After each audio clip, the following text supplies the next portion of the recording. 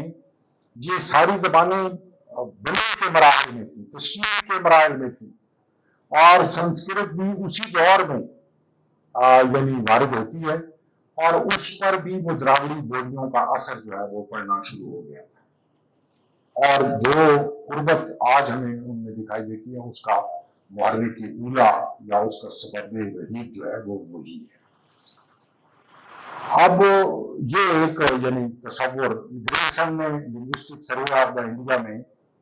بہت ساری زبانوں پر زیادہ تحقیق دی ہے، مگر وہ چونکہ ایک انگریز افسر تھا اور لسانیات کی شد وہ مہارت رکھتا ہوگا،